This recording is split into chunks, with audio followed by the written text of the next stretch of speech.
Welcome to another edition of the SprintCarUnlimited.com Deep Dive presented by EnTrust IT Solutions. Joining us on this week's show is BAPS Motor Speedway General Manager Kolten Gouse. Before we get to Kolten, don't forget to check out EnTrust IT Solutions. EnTrust is a full-service technology company serving small and mid-sized businesses in New York, Pennsylvania, and surrounding areas. The staff at EnTrust IT Solutions takes a personalized approach to technology. See why customers are choosing EnTrust as their full-service technology partners by scheduling a free consultation at www.entrust-msp.com or calling 717-292-8868. Now on to the deep dive. Kolten, welcome to the deep dive. Thank you for being on. Thanks for having me. So now, obviously, people don't know I've known Kolten for a while. I did a story on him when I was at the newspaper, when I still worked at the Patriot News. So we, kind of have a history. But I thought you would be good to have on for the people because I don't think a lot of people know where you come from and what you did prior to being a GM at BAPS Motor Speedway. So I know you were at Silver Springs all your life. And like when you were 1 year old, your dad was there. I believe he worked on a crew, if I'm not mistaken. He helped out. What is it, Larry Jackson or the Highland team, whoever it was? No, he worked. A couple of my family members raced late models and stuff, so he was kind of around them. But my dad had a business and sponsored some cars and whatnot, at Silver Springs. And then when Frankie Hurd left Highlands to start his own team, my dad kind of helped him there with some sponsorship stuff, and that's really kind of where I started as far as learning to be around a race car, and as far as being up close and all that stuff. I mean, I got a micro when I was 12, and lied about my age for a couple years and raced Friday nights and stuff. But really 2004 I think is when Frank started his own team. So I was probably, what is that, 15 years old. So that was kind of really when I got my chance to kind of, start learning about, I mean, obviously when you're in the stands, you think you know everything and all that stuff. And it's a lot different when you're actually on a crew and, there's certain jobs and all that stuff. And obviously being under 18, it wasn't like I was, running the motor and stuff like that just because, I didn't know anything. So that's kind of where all that started. And then, like I said, I mean, I went to the Grove, grew up around all that stuff. I mean, I've been around it ever since I was a little kid that I can remember. So definitely, it doesn't seem like it was that long ago, but it's crazy that, it's 30 plus years already. So it's definitely, time flies. So I got to ask you about lying about your age. So they looked at no birth certificate or anything. You just went in and said, I'm XYZ, and they let you run a micro. Yep. I lied about my age at Silver Springs too. I was like 14 or forget what the age was. I don't know if it was 14 or 16 yet to be in the pits, but I know I was that for at least 2 or 3 years. No wonder, but things were a lot different back then too. Now just kind of how the world has evolved and changed. Things are so much different than what it was back then. And I'm probably not the only one that says that. I mean, you think of anybody that's been involved with racing, what you did 20 years ago is kind of almost foreign to what we do now. So things have definitely evolved and changed. So you're running a micro. How long did you do that? And when did you get into the working on these things and really super sportsman? Because that's where you were at. You were at Silver Springs. You weren't exactly working on sprint cars at that point. So how did that process go? And when did you give up the racing part? So I had a 125 micro, which was more not popular, but they ran them more back then. Obviously now the transition is 270s, 600s, wingless 600s, but I probably ran 10 or 12 times a year on a Friday night. When I wasn't racing, I was at Williams Grove. My dad had a business, so it wasn't like we could race all the time, but it was a way for me to kind of be involved in racing and learn it and understand it and have fun. It wasn't like it was super expensive to do, so it was kind of an easy thing for me and my dad to do it. And then on Saturday nights, when I was 15 or whatever, and Frank started his own team, and my dad kind of got involved with just doing some sponsorship stuff, and then my dad started helping out more, and then I was already there on Saturday night. So and I'll be honest, looking back now, you know I I don't know if I really did a whole lot back then when I was 15 and 16, because you know at that time you think scraping mud and doing little stuff at the track, not that it's not a big deal, but you're like, man, this is great. And and then we started obviously going out to their race shop out at his house there on the Carlisle Pike. And each year it just kind of progressed where you were allowed to do more and more things. And at the time, Mark Smith's dad, Reese Smith, was helping Frank, and just being around him and really understanding some of the aspects of the car and all that stuff. And at that point, I had no plans of going on the road, or man, hey, I want to go work on a 410 sprint car or anything like that. I didn't really have any aspirations to kind of do any of that stuff. I was just happy to be, being involved with the race team, getting to race a little bit. And then when I'm not doing any of them, having the opportunity to go to Williams Grove, Grandview, Speed Week, kind of seemed like I was always at a racetrack, and I was able to do that with my dad. So I was just happy to be involved with racing. I had no idea, at that time, that I would be laying any type of groundwork for any of the stuff that I decided to do in the future. I was just happy to be involved. So it's just crazy that, looking back now, you just never know where your life's going to go. And, that was a perfect example there of, I was just happy to be involved with stuff, and it just kind of snowballed as the years went. So you graduate Mechanicsburg High School, and you were going to go into the culinary arts, if I'm not mistaken. Yeah, I had a scholarship for culinary arts and restaurant management, and actually it was ironically the Wegmans that bought Silver Spring Speedway. Ooh. That was where my scholarship was going to be paid, like 3/4 of it from them. So it was kind of ironic that, the place that kind of took racing away from me was going to be my culinary arts passion. And I'm an okay cook. I mean, I'm not obviously, I'm no, Gordon Ramsay or anything like that, because there again, I'm a senior in high school that, was taking business classes and taking, culinary arts stuff, and laying the groundwork to take the next step of going to college to really start fine tuning, your qualities and your interests and your passion. And, that quickly got derailed in a hurry.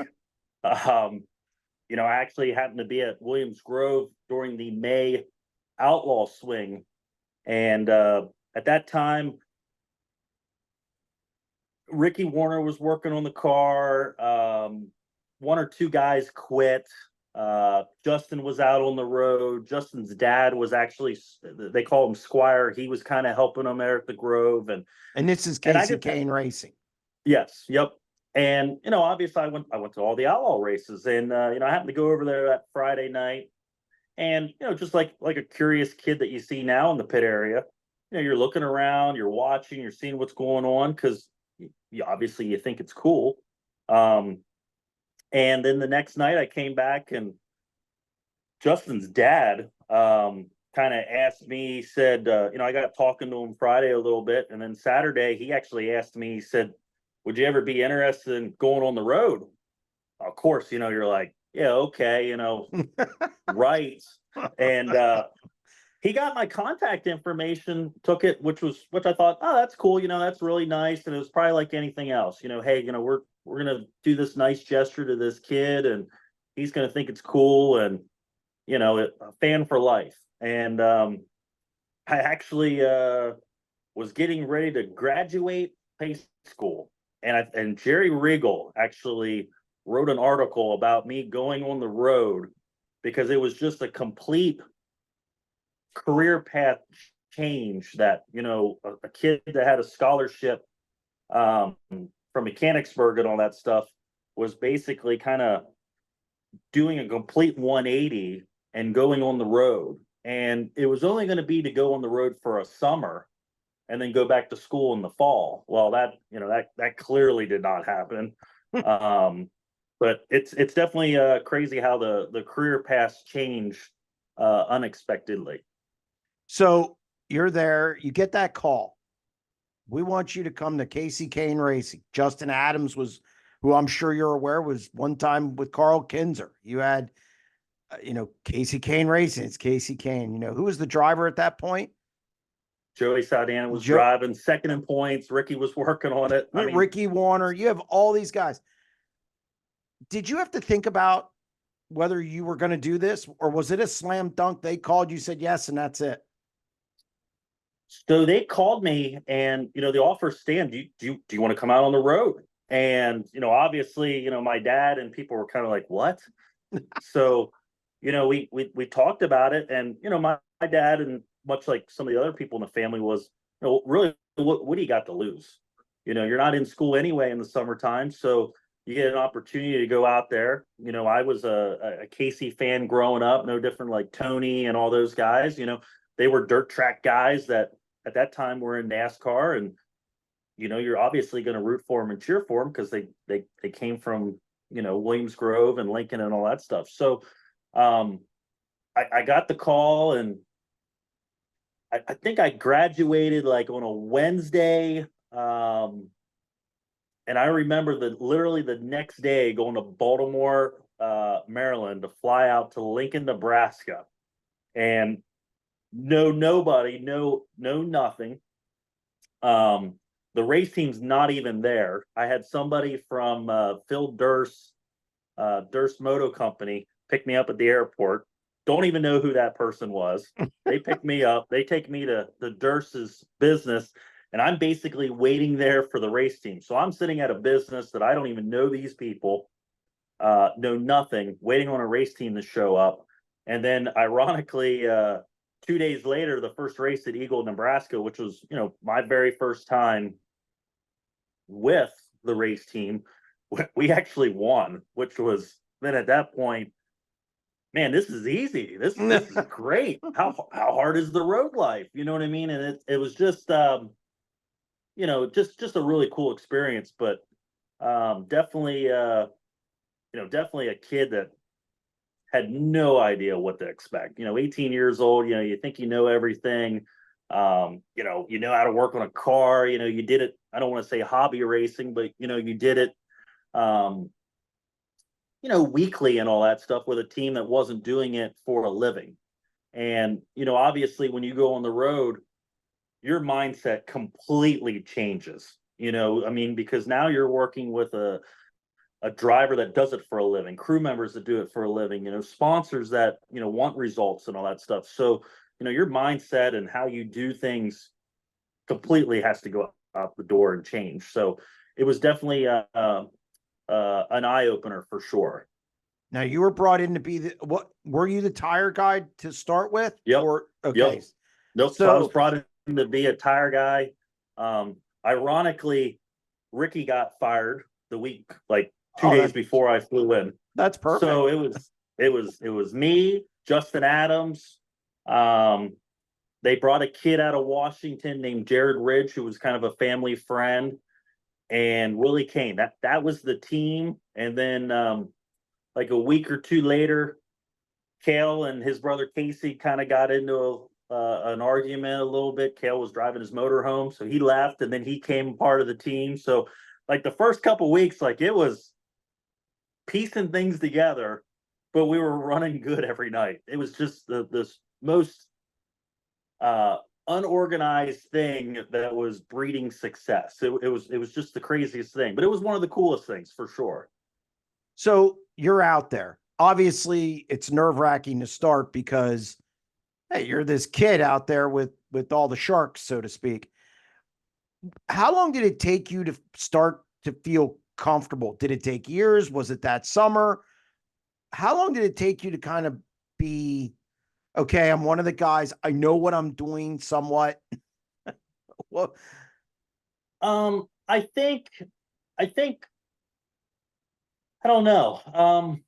I'll be honest. I think when Kasey's brother Kale came out, um, he was out on the road with Mark Kinzer for a couple summers and all that stuff, and then he graduated, and then he went, driving motorhome for Kasey and all that stuff. But I think when he came out, he kind of, he was a couple years older than me, but he kind of took me under as his brother, and that's when I felt, hey, this not that this can work, but there's a connection here. There's going to be they're going to work with me. I mean, hey, and don't, it's like anything else. I mean, there was a lot of things I screwed up because, again, you think you know what you're doing, but they wanted it a certain way. And they wanted things to be meticulous and done a certain way and organized and all that stuff. And much like any of the teams out on the road, you either adapt or you don't. The time that I was on the road, I saw a lot of comers and goers. And, I was fortunate enough that, Justin was willing and wanting to train, myself. He was willing and wanting to train Kasey's brother. And I think he had a lot of patience that probably if it was any other situation, I don't know if myself or Kale would have made it, but he wanted to make it happen. And, he gave me time, gave Kale time. And like I said, we had Jared out there for a while. And I mean, there's no doubt Justin Adams had his hands full because, I'm 18 years old, lived at home, my whole time in high school and all that stuff. So, I'm thinking this is great. You can do whatever you want. Kale, he's over 21. He's out on the road. It was kind of there's a lot of things that we probably should have got in trouble for and we never did outside of the racetrack. And, Justin had to manage that. And, I think it just speaks volumes to him that, him and his dad gave me my first shot that led for my time out there. So I'm forever grateful for that. so how's that culinary arts school that you were going to go to? When did That turned into, we'll do that in the winter and then the next year. And then now, here we are, at the racetrack, we're talking, almost 20 years ago. That idea never happened. So look, you adjusted well. Obviously, I've often said you're like a chameleon. I've said that ever since because you can adapt and flow and and I knew you when you were out on the road and you saw a lot of comers and goers. You saw driver changes. I think you worked with Joey. Who are some of the other drivers? Yep. Craig Delansky? No, Craig drove for, so the only two drivers that I ever worked for personally was, well, I shouldn't say it. So Joey was there, Joey Saldana. Yep. And then, Joey got hurt in 2011 and then Brad Sweet filled in for 20 or 22 races or so. And then obviously when the change was made was Darren.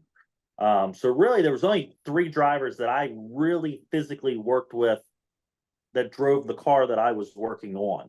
Obviously there was guys, Delansky, McMahon, Dara, Jason Johnson that, whether it was a second car or a third car was in the shop and all that was, working on the 9 car, taking care of that and doing whatever I needed to do with, Kale and whoever else was there. But, obviously there was other drivers there that drove for Kasey during that time frame. KKR. I've often said it's a different type of organization. They have a set way of doing things. I think I've used this term, the KKR way. You saw a lot of organizations out there. What made KKR so good in your mind? I think a couple things. Obviously, I think KKR has changed a little bit now. Obviously, I'm not. I left in 2015, and things have changed, personnel has changed, people have left, from when I was there, whether it's family or non-family. So, I think they do things a little bit different there maybe now than what it was when I was there. I don't know. I will say this, the time that I was there, Kasey never really, when I say not put pressure on you, but he didn't walk into the shop and say, if you guys don't start winning races, we're firing people. You know what I mean? It wasn't like you were walking on eggshells there, but you also knew that every resource possible was there. The shop was beautiful. The equipment in the machine room was beautiful. You had everything in the trailer that you could ask for. So, you had to have that expectation of, you need to run good, but you also need to represent the organization a certain way. When I was there, the entire time that I was there, I dealt with corporate sponsors. You had, Open Joyce, you had Budweiser, you had Red Bull, you had Great Clips, so you had companies that came in there and they wanted their image a certain way. And you had to confine to that. And, I'll give you an example. I was working on the 9 car in 2008, 9, and 10 when Budweiser was the sponsor. I wasn't even 21. And, there was talk with me is this guy even allowed to wear a shirt that says Budweiser on it? Because he's not 21. Now they allowed it, but one thing that for me during that time, and which was told to me, is you can't be seen drinking. There's no beer in victory lane, there's no beer in the pit area. Yeah. Because you are not 21. So, you had to hold yourself in check a little bit, that the people that were sponsoring those race cars at the time, corporate sponsors, you had to conduct yourself in a way that was professional on the racetrack and off the racetrack.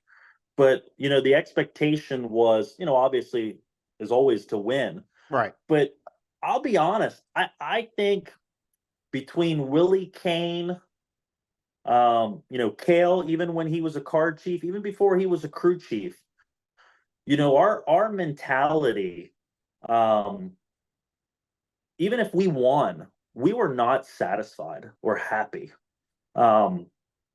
Looking back now, I think there's times I wish we would have celebrated a little bit more after the races. Because there was times that we would win and it was, hey, you know what, we got to pack up, get to the car wash, because next night is a new night. And if you run 15th, guess what, it doesn't matter if you won on Friday, nobody cares. So, and that was kind of the mentality that we had. And I will say, if you ask any of the other teams that were a second car, Cody, Craig, any of those guys, I bet you if you would really grill them, they would say that, and it's not that they were not serious, but we kind of took it a little bit more almost as a chip. But I also think that led to the success that we had from 07 to 15 was we were never satisfied. We were never happy. And oh, by the way, that guy that drives that 15 car, Donnie Schatz, pretty good. He was pretty good. And our nights that we ran good, he was better. I know the year that we won 21 outlaw races, we did not win the championship. So Donnie was just that better. And so I think that was kind of the mentality I think that we had there, that we probably put more pressure on us than what Kasey did. And I think that was one thing that he really never had to worry about with the 9 car was they're going to make it happen. The car's going to roll in the pit area. My stuff's going to look nice. They're going to work their hardest. And if they don't, they're going to figure it out. I don't have to manage them. Over the years, I've seen teams where, owners have to manage it because the crew guys are doing whatever, or their drivers are doing whatever, and they got to almost like hold their hand.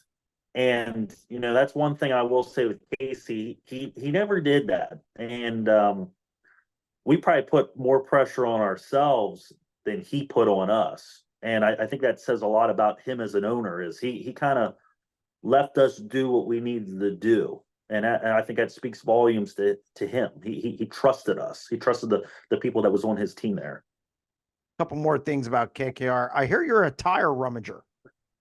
You like to go What do you through. mean? No, I heard you like to go in the truck and rummage when you went for tires. You went in there and more people just asked for a tire and the guy give you a tire. You actually went in and picked yours and you would go through them with a very meticulous nature about yourself. And I've heard this about you from teams on the road. No, that's true. But I looked at it as it's my job. I'm hired. Each race team out there, even now, it's basically the driver and three guys. So, yeah. The crew chief's expected to do his job. The car chief's expected to do his job, and I'm expected to do my job. And to me, if we don't have what we're supposed to have in my department, that's on me. That's not on anybody else. So I can tell you that, the Hoosier guys were not happy with me out on the road because I know that they used to send a guy out there named Dave full time when I was out there the first 3 or 4 years. And I would just climb up in the truck and I would unload the truck and just dig and get what I want to get. And, there was other people out there that did the same thing. Eric Prutzman and a couple of these other guys that, Myers's guys, they kind of did the same thing. And I don't want to sit here and say that, it was an advantage over some of the other guys, but winning races, you're talking razor thin margins, and every advantage that you can have on your side is only going to help you. And yeah, it wasn't. I remember I sat in I think it was Placerville. And it might have been the last year I was on the road, or maybe the second to last year. But I remember I mounted up almost 40 tires before we started racing. And that's when Hoosier kind of sent some tires to the West Coast that they kind of wanted to get rid of. And it just wasn't what we did, our program. They were smaller right rears, which we never ran. We always ran 106 to 107.5-inch right rears the entire time I was on the road, 07 to 15. A lot of guys don't like that, but that's what we did. And they sent tires out there that were extremely smaller than that. And I remember mounting 40 tires, 30, 40 tires one night to run in the feature. And I probably could have easily just said, screw it, or lied and just said, oh yeah, that's what it is. You know what I mean? But that wasn't my job. My job was to do the best that I could do on the road. And yeah, they weren't. They were probably happy when I left. In all honesty, they were probably happy. 2013, Darren Pittman shows up, and he's coming from Pennsylvania. Gets hired to drive for KKR. You're there. Donnie Schatz is, again, back on it at this point. You beat him for the championship. What was that whole experience like for you? There are very few people, and I know people think, Outlaws since 1978. There's very few people who have enjoyed an Outlaw Championship from a driver standpoint and also from crew members, whether it be crew chief, tire guy, etc. What was that season like for you to be part of that team and the nervousness of going against Donnie? How good you guys were, how consistent you guys were to win that title? Yeah, it was definitely a roller coaster because up until Kasey made the change. We had Joey there. We ran second in points in 07. 2008. Joey got hurt, I believe. We ran third or fourth in points. Won Apollo races. Broke leading a lot of races. 2009, we run second in points, 22 wins. 2011, we're actually leading the points. Joey breaks, gets hurt. Brad steps in, fills in. Joey comes back, goes back to winning. And then we got to 2012, and it just, Cale was the crew chief, and him and Joey just were not getting along. Crew chief driver, they got along as car chief driver, but just wasn't on the same page. And it was a toxic environment a little bit. It put me in a bad situation because I love Joey, and we won all these races, and here I am,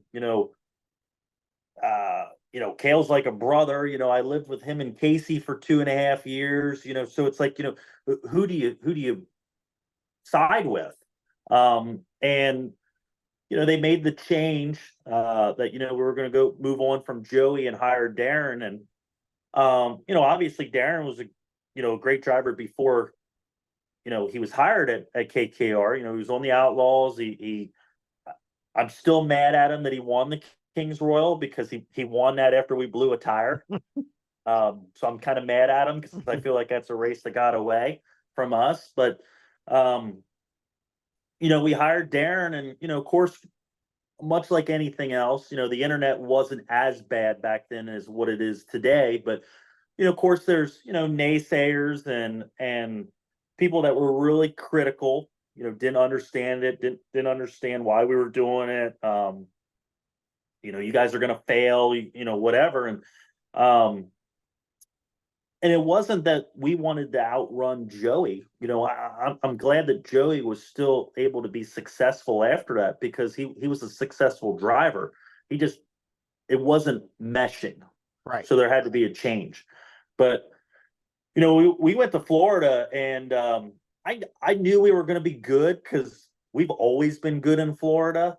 And, I think I don't even know the 8 years that I was on the road. I mean, I think we won the overall week title down there like 4 times. I mean, just consistent, always ran good, top fives, qualified well. And we went down there with Darren, and man, we were good right out of the gate. I mean, I think we won the All-Star race, and then we came back and won the opening with the Outlaws, I believe. And then, just from there on was just consistent, good.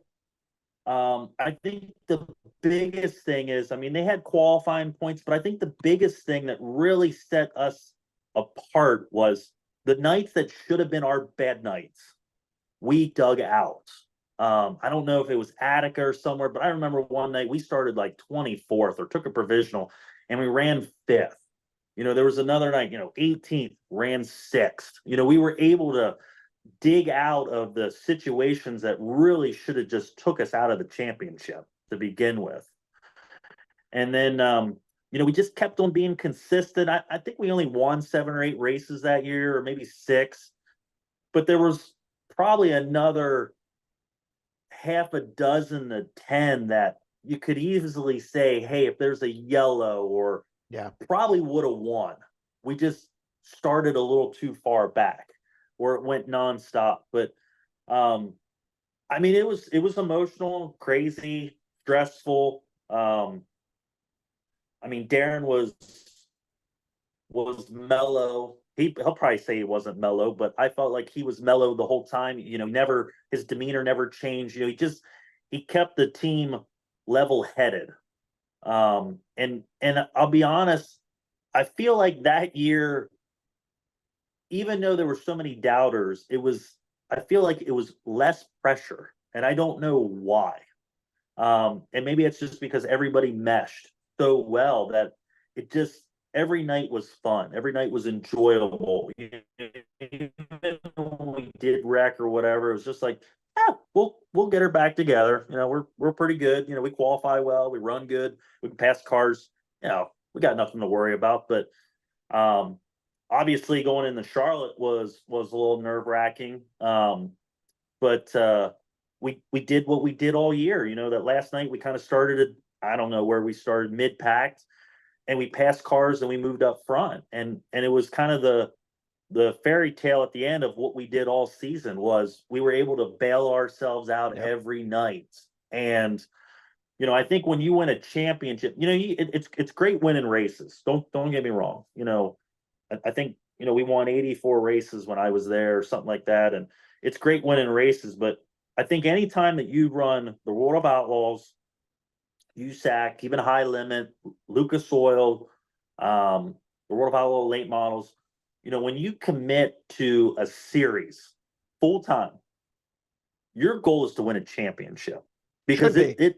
it tells you that from March through November, you are the best team.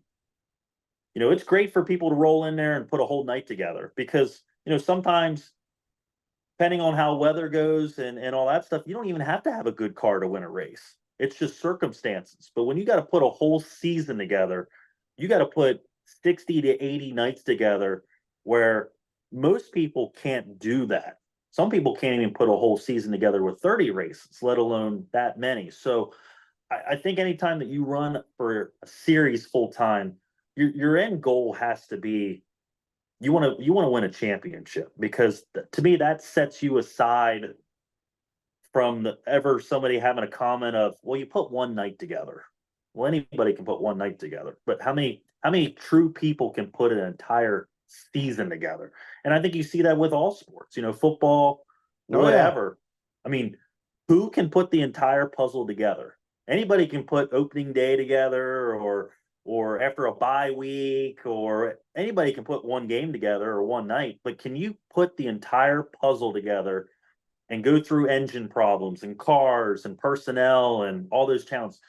Who can really do that? And there's not too many people that can. And I think that's what really separates the drivers and the owners and crew members and all that stuff, because it is a lot harder to do.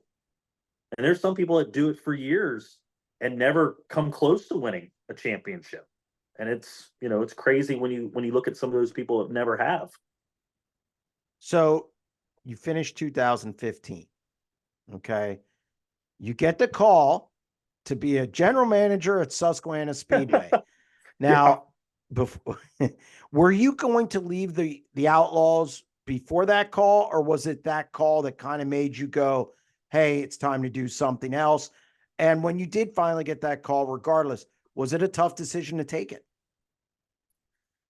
I had no plans of leaving. I was in a good spot. Kasey and them were like family. I'm not saying that I could do anything wrong, but it was, if you just continue to do your job, there's no reason to change. You're proving that you're sticking it out.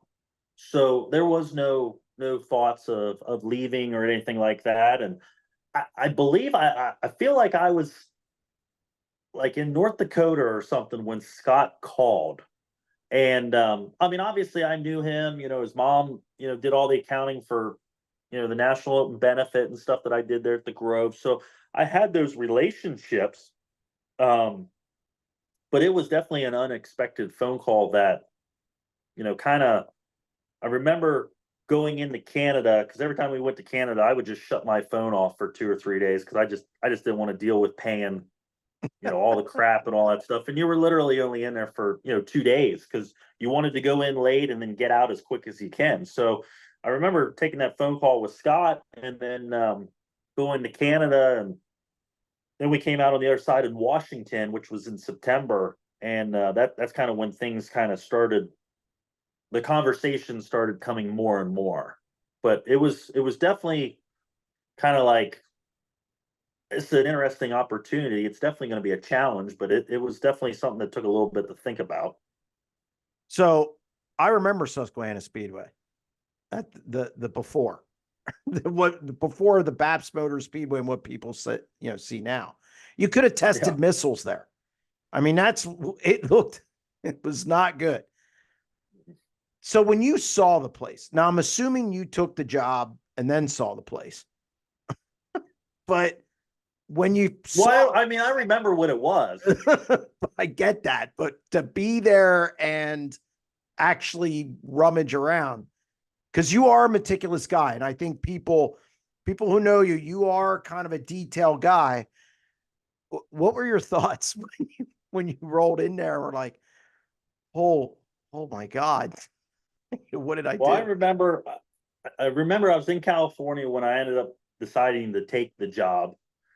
And then I got through California and then I think I pulled Justin, maybe I don't know if Kasey was there. I don't remember if he was there, but I know Justin was there and Kale. And I remember telling him that, hey, I'm going to be leaving at the end of the year because I'm going to go do this complete career change again, and we're going to do promoting a racetrack, which we really didn't know what we were doing, other than seeing stuff on the road. And the last part of the year, there was some opening weekends that we were not racing, and I would work in the shop during the week, and I would leave Friday afternoon, and I would drive whatever that is, 7 hours up here to go to Susquehanna to whatever they were running on Saturday, and then I would leave Sunday and drive back to Charlotte. So I did that like 2 or 3 times, and while I was up here, I was learning from Todd Fisher of where some things were and what was here Sure. and what was there. And, at that time, I remember looking around thinking, man, what am I doing? I mean, just, when you first get those phone calls and you think of the place and you're like, yeah, I remember that and all that stuff. And you're like, that's, it really wasn't that bad. And then you come and you're like, oh boy, man, we got behind the curtain. Behind the curtain. Yeah, we got some work to do here. But I will also say, during that time, I never thought this place would be where it is today. It just kind of, the ball kept on rolling and going. But I also thought, if I don't try this, if it didn't work out, I could always go back on the road. And it was probably still could. Yeah. It was 30, 20 minutes, whatever it is from Mechanicsburg. Friends, family are here. I get to kind of go back home and try something that's totally different than what I'm doing. A completely new challenge. I have no idea how the challenge is going to go. Might fail, might not. I have no idea. But I thought, you know what? If I don't try it, I don't want to look back in 15 years and go, man, I wish I would have did that. So I thought, you know what? We're going to try it. If it doesn't work out, I'll just go back on the road. If it does work out, it's kind of like the culinary arts thing. It just never changes. You just keep on doing it. So, coming off the road and, the last, I think they had the showdown or whatever. And then, that was it. Todd was done. And then, that's when we started, ripping and tearing. And, a lot of these local people, I didn't know. And then of course, they hear about, oh, there's a new owner, new people there, they're making changes, and next thing this person's helping and that person's helping, and then it just kept on snowballing. But it was definitely thought I was head over heels as far as this might not have been the right decision, just because out on the road you think, oh yeah, that stuff's not that bad, and it won't be that hard and all that stuff, and it's definitely an eye-opener. There's a lot more here than what people realize, what I realized on the road. You go to these outlaw shows and you're like, oh man, the place is packed, they're making money, this is easy. How hard is it to open things up? And then you really start getting behind the curtain and seeing employees and all that stuff, and it's hard. It's like building an outlaw championship team. You can spend all the money, but you still got to have the right people. You got to still have the right personnel and drivers and all that stuff. And this is no different. Scott Gobrecht, he hires you. You guys have made wholesale changes there. It takes money. It had to make your job easier having somebody who was willing to. Now, you had a lot of help, and a lot of help from guys like Les Stewart. Guys like that. And I think that goes to your personality and how much they like Scott as well. How instrumental was Scott, obviously, with funding and listening to a guy who just came off the road to kind of to get this speedway to where it is today? Well, I think from a funding standpoint, I mean, Scott's probably, put way more into this than what he ever thought he was going to put in personally. Yeah. And probably more money than he'll probably ever be able to get out of here. But, obviously he wanted this to be a nice facility. He wanted it to be safe. He wanted people to enjoy it.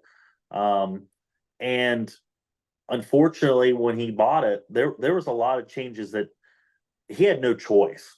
You had to fix things. Things were wore out, tired, broken, used, and probably more stuff than what he thought when he originally bought the place. But that's one thing. I can definitely say is I've never really been handcuffed here to spending and all that stuff. And I always tell this to Scott, and I never say this to offend him or anything, but I try to spend here if it was my money. If it doesn't make sense to me, why should I try to make it make sense to Scott? And there's some things here that we probably would have dumped a lot more money in it, but I kind of knew that we're kind of wasting money. We don't need to do that. And I've always tried to run it like it's my money, even though it's not my money. And I think it's kind of helped us in some areas, and there's probably some areas that probably hurt us that we probably should have just did it. And I just at that time didn't think we needed it, and we did. But and you brought up some people that helped. I mean, there's the amount of money that Scott has personally put in this is an astronomical number, but the amount of money that has been donated here by businesses, if we had to pay for all that, this place wouldn't even be open today, because there would be no way of being able to justify that for whatever money is made if you make money in a year, if that makes sense. The stuff that Les Stewart did here with York X, we wouldn't be able to compensate that. But he donated his time, they donated their equipment. Claire Winnemeyer, Mike Denk, my electrician. I mean, there's a lot of people here that never charged us or charged us full price, that has saved us hundreds, not tens of thousands, hundreds of thousands of dollars here over the last 9 years, that if they didn't do it, we wouldn't even be halfway where we're at now.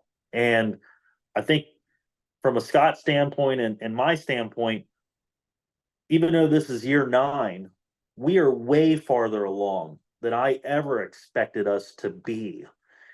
And when you talk about the number of changes that have been here, physical changes, it's probably close to 100 over the last 9 years. That wouldn't be possible without a lot of this help that has come along the way, that we have never expected it to come. Some of that stuff is just, people showing up and, hey, I want to do this for you. And, next thing you know, they're helping with this. And then you go, well, you know what? We could probably put a catch fence over there in 1 and 2, because, this guy's willing to help. That guy's willing to help. Yep. And that might have been a project that was 2 years down the road, but now we're doing it now. And that's one thing I will say with this place. This place has grown quicker than really what we can manage from a staff standpoint and people, because there's just so many physical changes that constantly keep going and growing, that it's hard to keep up with that. And it's a challenge at times. So being on the road like you were, how much has that helped you as a GM at BAPS Motor Speedway, which we'll get to BAPS in a minute, but how much to seeing all these tracks, being at different facilities, was that a big part of you being successful at BAPS? Absolutely.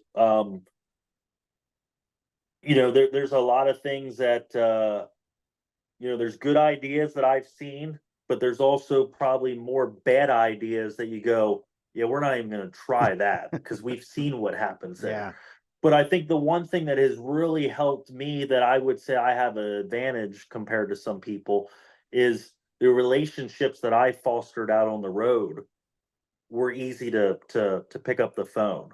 When you start talking about guys like, Roger Slack and Stewart and Larry Bowes and John McCoy and Doug Johnson and guys that are, promoters of the years, been doing this for 30 plus years, run facilities that most race fans in our industry could consider the top.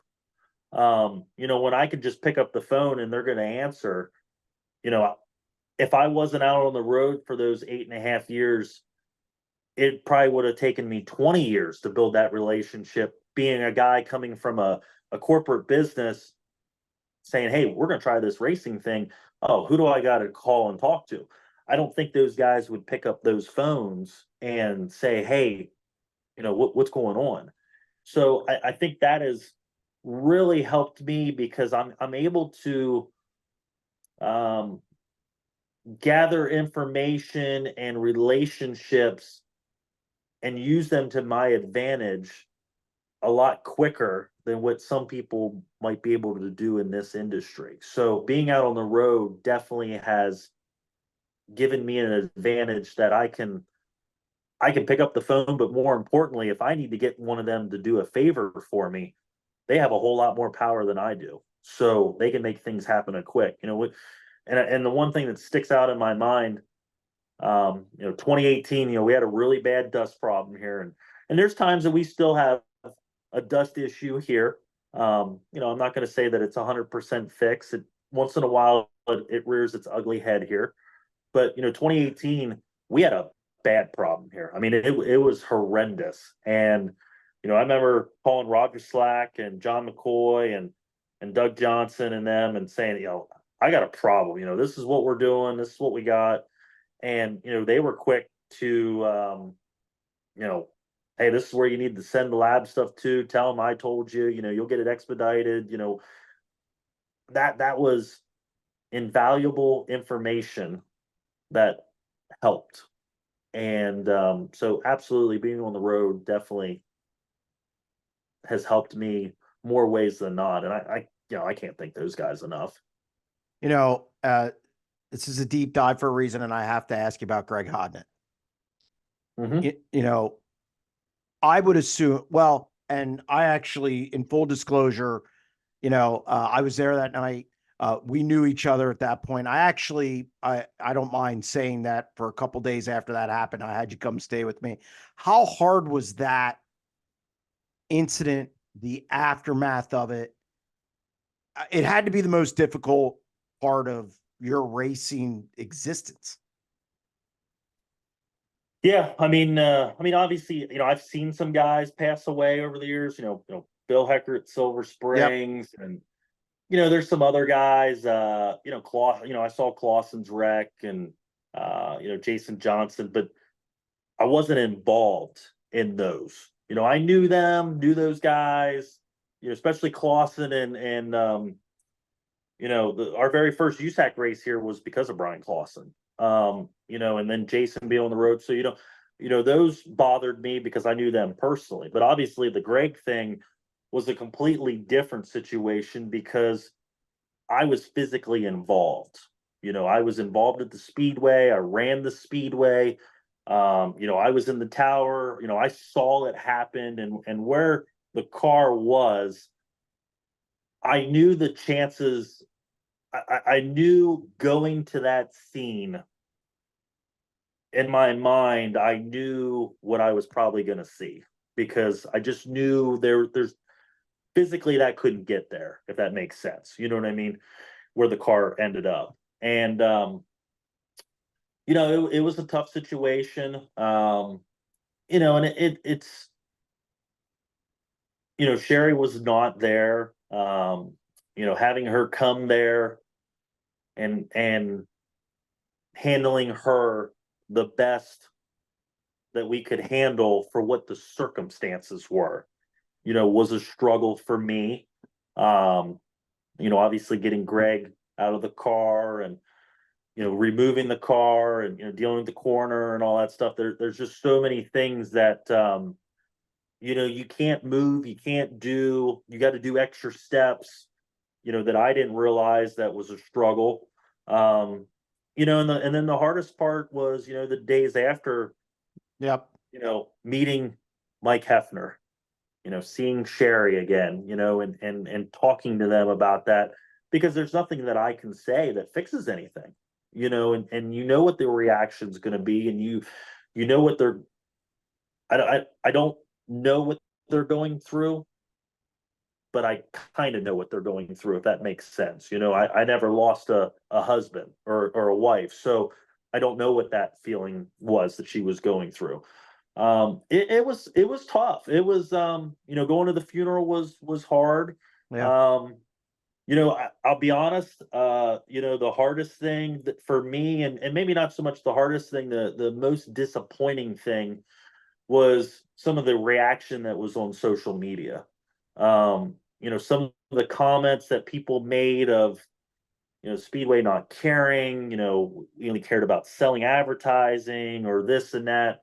That was difficult to hear. And coming from some people that, at the time you thought was friends, and kind of seeing how they handle themselves with that, that was difficult and definitely disappointing. But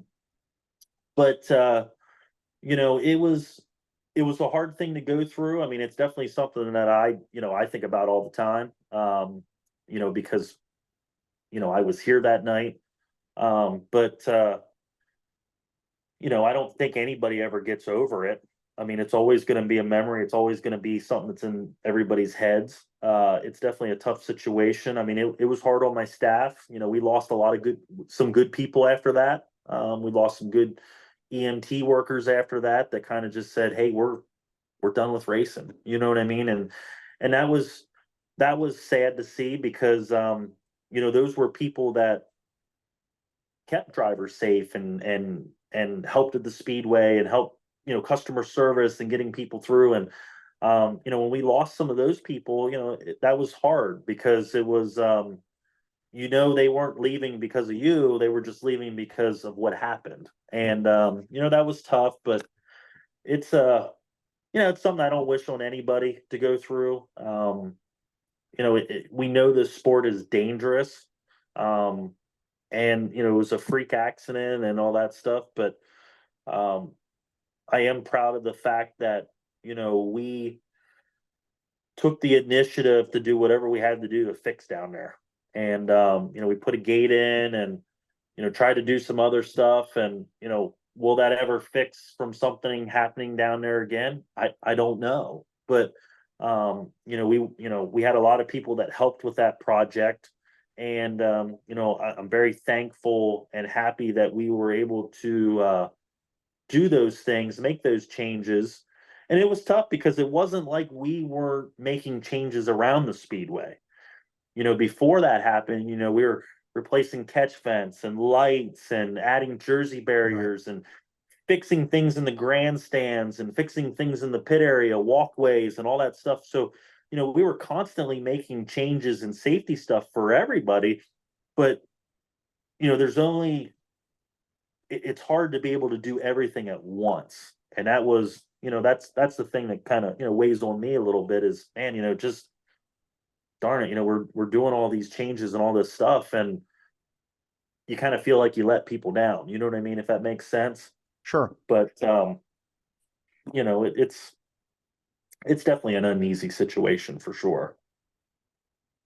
You get corporate sponsorship and you get naming rights to the speedway, and you do it with Super Sportsman on a weekly basis, not 410s. You do have 410 races, obviously. You're one of like 4 tracks in the country that have naming rights. That had to be a big feather in your cap, and your staff and everybody had to feel pretty good about getting something like that done. And that is it is a lucrative deal. It is legit. It's not like just some, we slap naming rights on it. It was legit. Yeah. I mean, obviously we'll never discuss the number publicly. Correct. But I think people think it's like $2,000 or some crazy little number like that. And it's not. And to be able to sell that the original deal was 5 years with a 5-year option, basically a 10-year deal, is even more unheard of because there's places, the NFL, baseball, York Revolution, whatever, that don't have 10-year naming right deals, might have 2 or 3. So I think even that alone speaks volumes. And And I remember, the day that happened, and it's a joke between us and the Berkheimer family. The day that happened, I had Rich Eichelberger working on suite plans here, and he worked up the suites that are currently here at the Speedway that I'm in currently now. They were just a drawing, and we went and we met with Austin and Dean and the whole family at round the clock, and basically we were just selling them on, hey, keep your sign here at the Speedway. At that time, they were sponsoring the sprint cars, which was just a handful of races, not a big point fund or anything like that, but they were just helping out. Hey, just keep doing this. We're gonna bring these suites to you. I just want your opinion on them. What do you think of them? Is it a good idea? Are we coming to this too soon? Is year 3 too soon? Whatever. And we went into that meeting, and it did not go any way that I thought it was going to go. Up until that point, they were super happy with everything, and I thought, man, they're going to re-up real easy. We're going to show them the suites, and we're just going to keep trucking along here. And Dean actually sat there, and I sat in the middle of everybody, and I had this big rolled up drawing, 3 feet, whatever. And he saw it bring it in, and he asked like 3 or 4 times, "What do you got there?" And I said, "I'll show it to you at the end," because I wanted to get everything renewed. Right. And we started talking about renewal, and he's like, "Well, we're actually going to take a step back." And I remember sitting there going, and I hate the pardon me for swearing here, but I said, "You got to be shitting me! Like, what do you mean?" And the whole wind out of my sails. And he goes, "Well, what do you got in that paper?" And I'm like, kind of want to just throw it on the ground and be like, I don't even want to show it. You know what I mean? Because now we're going backwards. So I pull this thing out, and it takes up the whole table. And he goes, "Well, what is this?" I said, "Well, we're thinking about building suites." And this whole time that I'm talking about it, I'm thinking, yeah, we're thinking about building suites, and I'm losing money right now because we're now I gotta sell more. And he's like, "Man, that is awesome. That looks good and all that stuff." And we all rode together, and we're driving back to their corporate office, and Austin's in the car, and somehow something came up in the car, and Austin's like, "Man, just think if it was BAPS Speedway." And they're like, "Oh man, that'd be cool," and all that stuff. And the whole time I'm thinking, this is great. I'm just so dejected. You know what I Losing mean? money. Yeah. And we get back to the office, and me and Scott sit out in the parking lot, and he goes, "Well, how'd you think that went?" And I said, "Well, it sucks that this didn't go any way that we thought." And he's like, "Yeah, it's disappointing," and all that stuff. Well, I drove back to the Speedway, and Scott had to go do some meeting. Well, I drove back, pulled into the parking lot, and Dean Berkheimer's calling me. And I answer. I said, "Hey, what's going on?" And he goes, and he's on the conference call with everybody in his family in the conference room.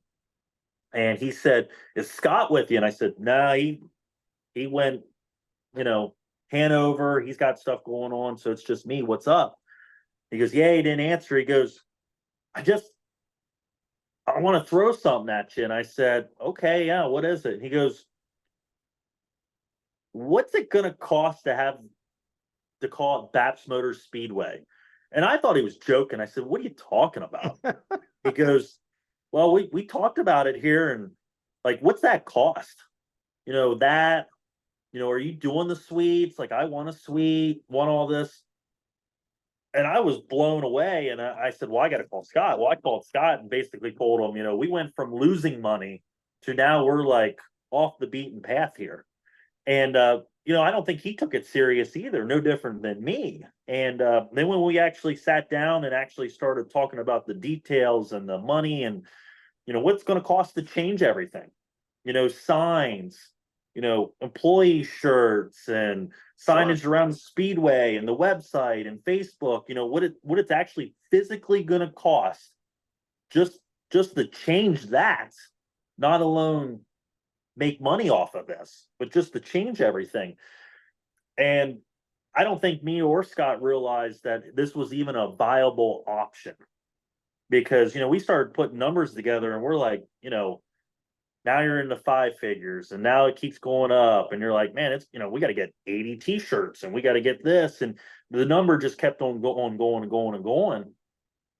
And we went in there and we preached and pitched to them. And, they went from having a big billboard and a series to basically a 10-year deal with the Speedway, to sponsoring the suites, to purchasing a suite for, the last, whatever it's been, 6-7 years. I mean, it's just a complete 180. And that's the story. I mean, it is definitely, to me, what swung that deal was us bringing those blueprints to those suites.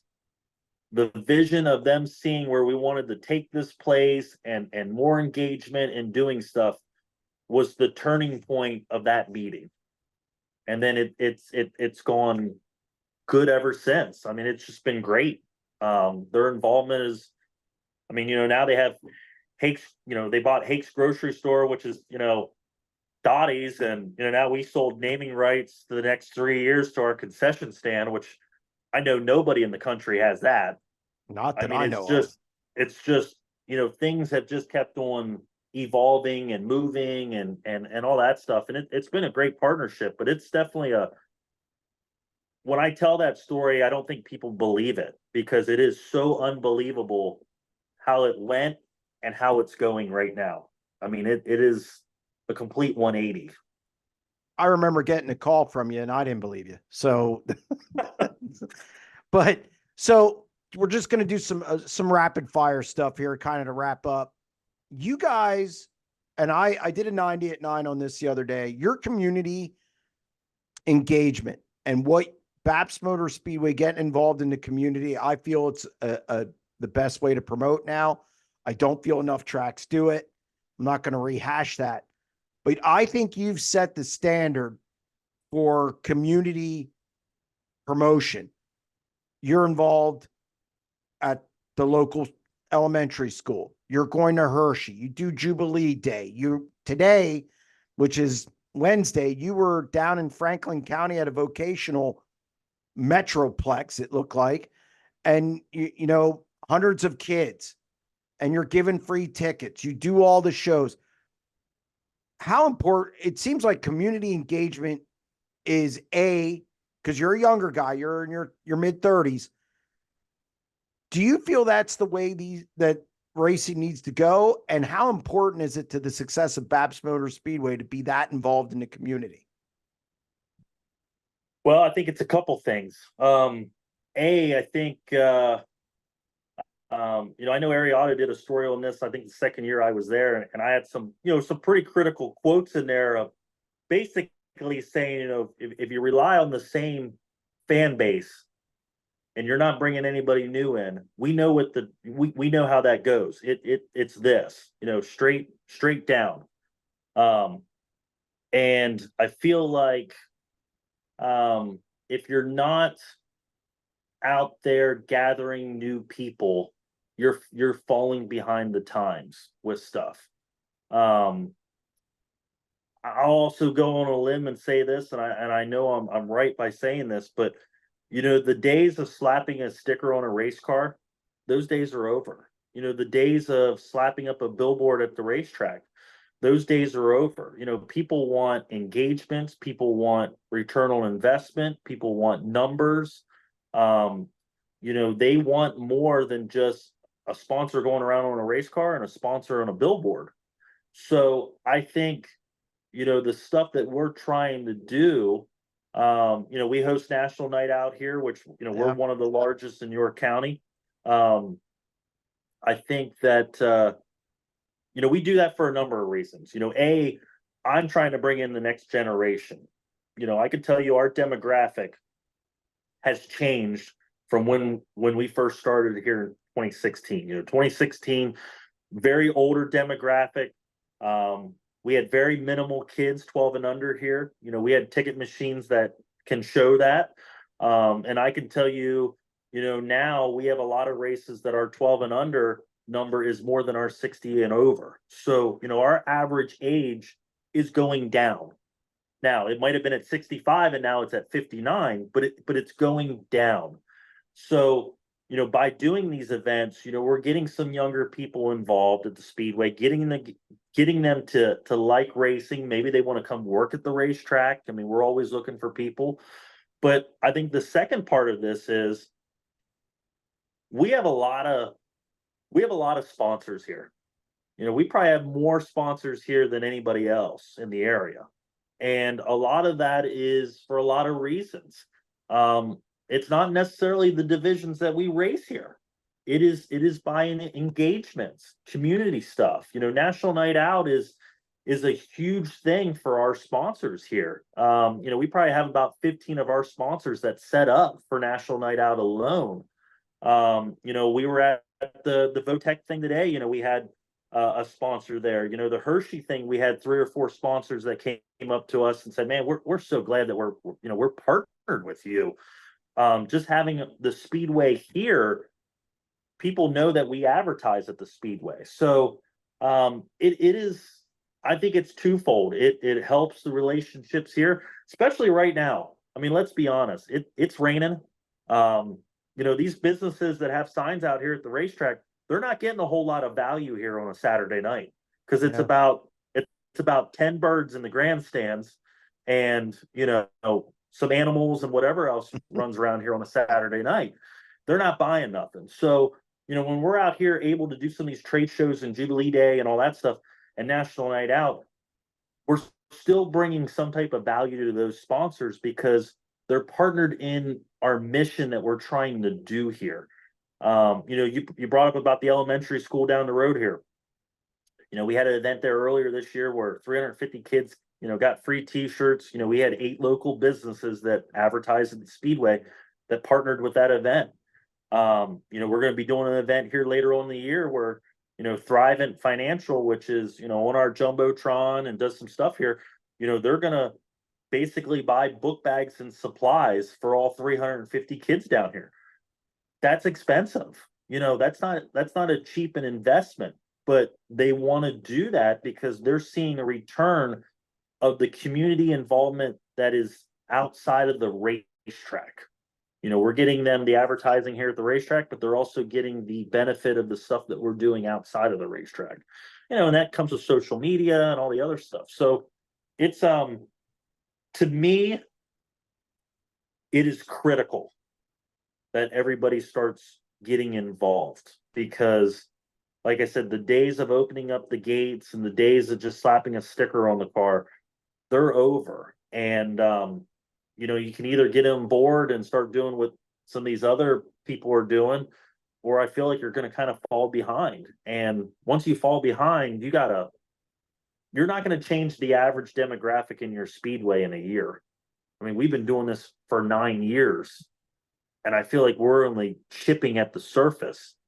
And it's a lot of work. There's no doubt about it. There's a lot of work. But I think, to me, can you make a difference in your community? And, most people know, we're building a micro track here. And, to be one of the basically to be building a brand new racetrack for the first time in 30 years in central Pennsylvania is a significant big deal. And to be able to have the support of the township, the community, and the school district behind that has allowed us to make that happen. Where in some areas that would probably have gotten shot down, the word go. So, to me, the stuff that we're doing has allowed us as a business to continue to grow, where in most areas that probably would have got shut down. So you and I talk a lot about promoting. We talk a lot about the future of the sport, the current state of the sport. It's tough. How tough is it being in your position? Because, I mean, look, you're not a coal miner. We get it. But social media, fans, both good and bad, You're a guy too, who's also focused on insurance, safety. Like, I don't think there's anybody in the area who knows as much about insurance as you do when it comes to, seminars and stuff like that. What has made you dive in? I mean, you've taken some hits on social media. We all know about them.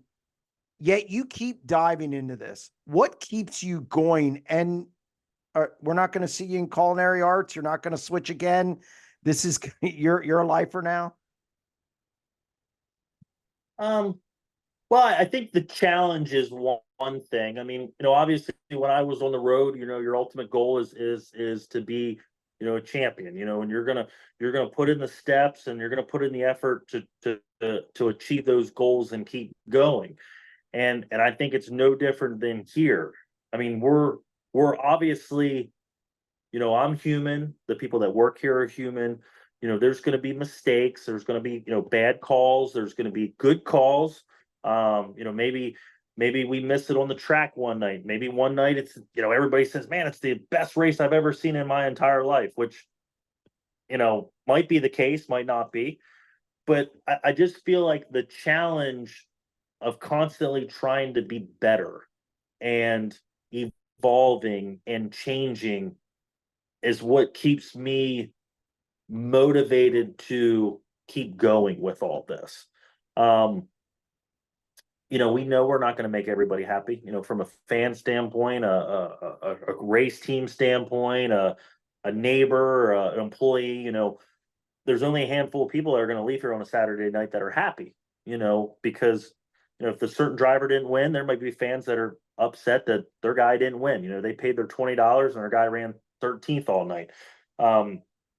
There's just so many things that sometimes we can't control, but, the things that you bring up, insurance and, some of this stuff, our world is changing so quick, and racing has been an industry that is never really proactive. It's reactive. And, for me, I cannot control what other people do in the country, in the area, the country, or whatever. I can only do what's in the best interest of the Speedway and what's in the best interest of Scott and the people that matter here. And I think sometimes we might get criticized a little bit because some of the policies or some things that we might put in place, we're doing it because I'm trying to protect ourselves. If somebody else wants to take a risk or roll the dice, that's on them. I can't, I'm not running their business. I can only focus on what we're doing here. But, we'll certainly, we'll do whatever we can do to, give the race teams answers or our fans or our partners or sponsors or whatever. But there's so many things out there that are just constantly changing. It is hard to, probably for people to feel like maybe we're making the right decision sometimes, but there are some things that are out of our control. But for me, it just adds to the challenge, and I like that. I like the challenge of, we're able to take a facility that probably was viewed as not a very good facility in the area, and to be able to take that to where now I feel like people probably come here and go, they might not like the racing or a division or whatever, but I don't think people can ever leave here and go, you know what, you definitely can't say they're not trying. I mean, they're Right. definitely making effort. And to me, I think that's the best way that we can approach any of this stuff, is as long as people are coming here and then leaving and going, you know what, they're at least trying, they're at least making the effort. Or if it's a bad call, wow, I can't believe they reached out to me. If we're at least able to give everybody that, I think that's a huge win, because some areas and some places in the country, they're not going to give you half of that. But all we can do is try to give everybody the best event and facility that we can possibly give. Well, Kolten, I could go on for a couple hours with you, but I don't want to keep you that long. I know you have to get a track ready for the weekend. But again, thank you very much for joining the deep dive. I appreciate it. It was good stuff. Absolutely. Thank you. I appreciate it. That wraps up another edition of the SprintCarUnlimited.com deep dive presented by EnTrust IT Solutions. Thank you to Kolten Gouse for joining the show. A lot of good stuff. Don't forget to hit that subscribe button on our YouTube channel and also check out our daily exclusive content at www.SprintCarUnlimited.com.